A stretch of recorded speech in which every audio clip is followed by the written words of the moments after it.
Glad you could join us on this edition of Tech Trends. A domain name is compulsory if you wish to own a website. That's why our tech tips is on reasons you should use a .ng. Our mobile app of the week simplifies communication, and you stand a chance to win a gift on our giveaway segment if you stay with us. This is Tech Trends, and I'm Chukwemeka Agbata.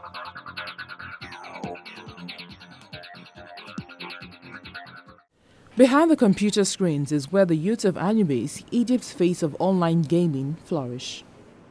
Launched in 2015 in a small apartment in Cairo's leafy Zamalek neighborhood, 5 university students trained a minimum of 3 hours a day to be part of the multi-million-dollar e-gaming business. Youssef Mohsen, the 22-year-old founder and CEO of Anubis, started the company to bring together a group of talented gamers with the goal of winning both regional and international competitions. A little over a year later, Anubis has 3 national competitions under its belt. The group's success led Mohsen to use his company as a portal for gamers to the outside world and to help raise the quality of e-gaming in the Middle East. I found that we are the only region in the world that does not have any e-gaming activities. Ever since I was young and until now, I've seen people around the country who spend so much of their time at cyber cafes and who are extremely talented but never participate in international gaming competitions, which is strange. So, what are they missing? Well, they're missing a company like ours that can pay for their travel, equip them with good computers and a good space to live, work and play, and therefore can help them reach the same level as international gamers. Anubis members compete in both individual and group competitions in single and multiplayer games. Counter-Strike, Overwatch and StarCraft are just some of the games they play. 21-year-old Sheriff Galal recently became the first Arab to compete in an international competition, something he says he never expected could happen. Of course, it's a huge achievement for me, because before, I would have never expected to participate in a world championship while being based in Egypt. To me, this alone is an accomplishment. I never expected that I could pass the qualifiers and preliminary games to reach the quarterfinals and have my name in the international tournament as the first Arab and African to go past the qualifiers. In the 2016 Esports World Championships in Jakarta, Gallo represented Egypt and tied for 5th place with Sweden. However, there's still much to overcome before Egypt can become a respected player in the e-gaming world. In the Middle East and Africa, almost all gamers form groups and compete in one-off competitions without funding or sponsors. But Mohsen has made it his mission to provide the space and necessary equipment for enthusiasts to perform. The limitations of all gamers is something simple and well known, and that is the internet.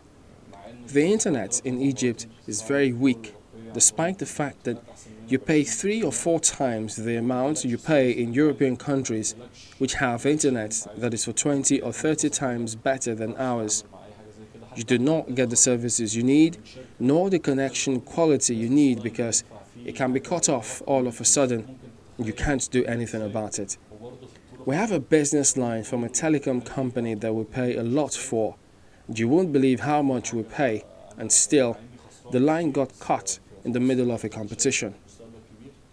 The funding is out of my own pocket, and even though I'm losing a lot of money, I believe that this has a bright future, and I have high hopes for these players. I do not care about my financial losses now, because I know that in the end, it will bring me something that people in the future who try this won't have, and that is to find these players at these very early stages and prove that we are the first company to sponsor electronic gaming in Egypt and the Middle East. Anubis has generated lots of interest among gamers in Egypt. Over a 2-day period, it received over 1,000 applications for membership from students to working individuals all over the country. Thousands of science and technology enthusiasts participated in a campus party in the Argentine capital of Buenos Aires. The annual week-long technology festival brings together thousands of computer enthusiasts, budding scientists and hackers to explore and share ideas. According to organizers, this year's event held for the first time in Argentina and drew 5,000 people. Southern Cone Campus Party CEO Lars Johnson said his organization wanted to make it easy for promising students to participate in the event. We bring together the country's talent through universities, and we have handout entrances so that talent will be present without regard to the socio-economic level. The 24-hour event drew students and enthusiasts to Buenos Aires Arena for conferences and workshops. Many sat at long tables where they built computers, robots and drones. Audience members watched as students piloted drones racing across the auditorium.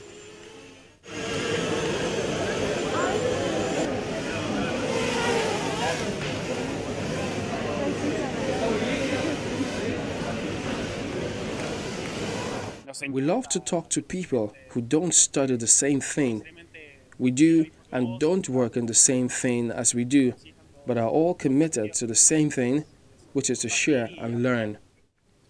NASA scientist Miguel San Martin says the enthusiasm and opportunities on display at Campus Party made him a bit wistful that he wasn't starting his career now.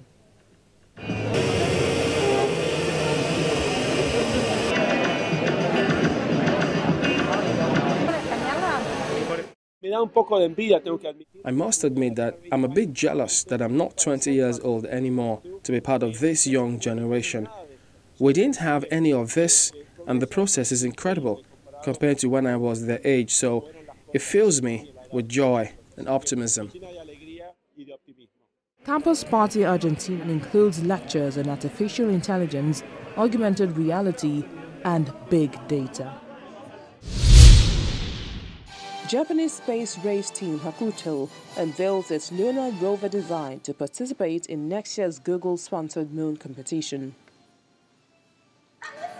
At 58 centimeters long and 36 centimeters high, the prototype weighs only 4 kilograms. The weight is kept down by using the latest carbon fiber material typically used for aircraft. Each wheel is equipped with motors, allowing for smooth movement on the moon surface. Google launched its Lunar X Prize competition in 2007 to encourage space entrepreneurs to create a new era of affordable access to the moon. The competition, which will be held next year, involves landing a privately funded rover on the moon, which should then travel 500 meters and transmit high-definition video and images. The first team to successfully complete the mission will scoop the $20 million prize. Hakuto is the only team participating from Japan and was formed in early 2008 by a group of experienced space professionals. Hakuto, which means white rabbit, took its name from a rabbit character in Japanese mythology that lives on the moon. The race will feature 16 teams from countries including Israel, the United States, Italy, Malaysia, Japan, Germany, Hungary, Brazil, Canada, Chile, and India.